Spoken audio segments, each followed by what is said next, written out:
জঙ্গলে এক নেকড়ে বাঘ ছিল। একদিন মাংস খেতে গিয়ে তার গলায় মাংসের হাড় আটকে গেল।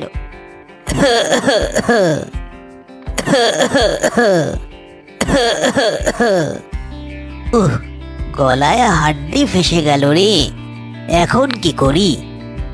ইস, এটাকে যে কেমন করে বের করি? একা একা তো কিছুতেই বার করতে পারছি না, কারো সাহায্য নিতে হবে। একটু খুঁজে দেখি, যদি কাউকে খুঁজে পাই তাকে বলবো বের করে দিতে। নেকড়ে জঙ্গলের মাঝের রাস্তা দিয়ে চলতে শুরু করলো। কিছু দূর যাওয়ার পর নেকড়ে একটা ছোট্ট খরগোশের দেখা পেল। সে খরগোশকে বলল, ভাই, একটু সাহায্য করবে? হ্যাঁ, আসলে আমার গলায় একটা হাড্ডি ফেসে গেছে, কিছুতেই বের হচ্ছে না, একটু বের করে দাও না ভাই। আমি আর তোমাকে সাহায্য? ভুলে গেছো সেদিন তুমি আমাকে মারতে চেয়েছিলে?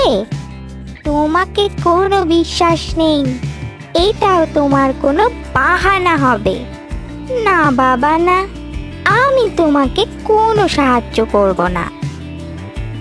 নেকড়ে সেখান থেকে চলে গেল। খানিকক্ষণ চলার পর নেকড়ের সঙ্গে এক বাদরের দেখা হয়ে গেল।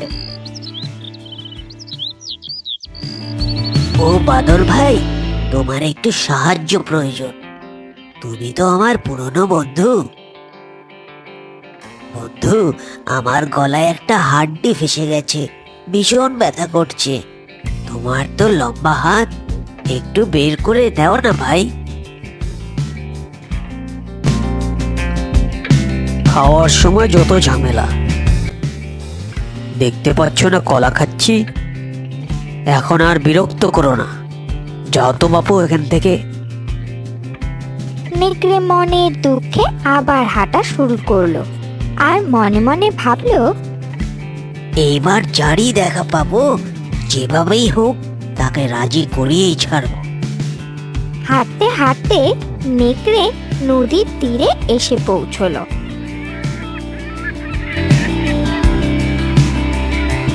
সেখানে একটি বক মাছ ধরছিল।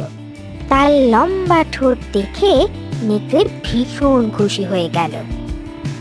আরে, এতক্ষণে আসল লোকের দেখা পেয়েছি।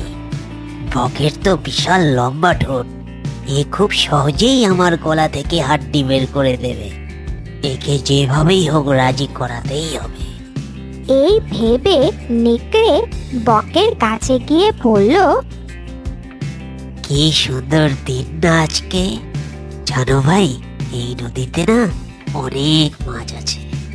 তুমি একা পরিশ্রম করছো, তুমি চাইলে মাছ খুঁজতে আমি তোমাকে সাহায্য করতে পারি। তুমি আমাকে সাহায্য করবে? নেকড়েরা ভীষণ চালাক হয়। বিনা কারণে তুমি আমাকে সাহায্য করতে চাইছো? এর পিছনে নিশ্চয়ই কোনো কুমতলব আছে। না না ভাই, তুমি আমাকে ভুল বুঝছো। আমি সত্যি তোমাকে সাহায্য করতে চাই। তো একটা সমস্যা আছে ভাই, আসলে আমার গলায় একটা হাড় ফেসে গেছে। ও, এইটুকু ব্যাপার? এ তো কোনো ব্যাপারই না আমার কাছে, আমি এক্ষুনি বের করে দিচ্ছি। বক তার লম্বা ঠোঁট নেকড়ের গলায় ঢুকিয়ে গলা থেকে হাড় বের করে আনলো। চলো এখন দুজনে মিলে মাছ খুঁজি। মাছ? আরে বোকা বক, আমার গলায় মুখ ঢুকিয়ে হাড় বের করে আনলি? তুই যে এখনো বেঁচে আছিস এটাই অনেক। তোকে যে মেরে ফেলিনি এটা তোর ভাগ্য। এখন এখান থেকে ভেগে যা, নাইলে আজ তোকে আর বাড়ি ফিরতে হবে না। বক ভয় পেয়ে সেখান থেকে উড়ে চলে গেল। এই গল্প থেকে আমরা এই শিখলাম, দুষ্ট লোকের মিষ্টি কথায় কখনো ভুলতে নেই।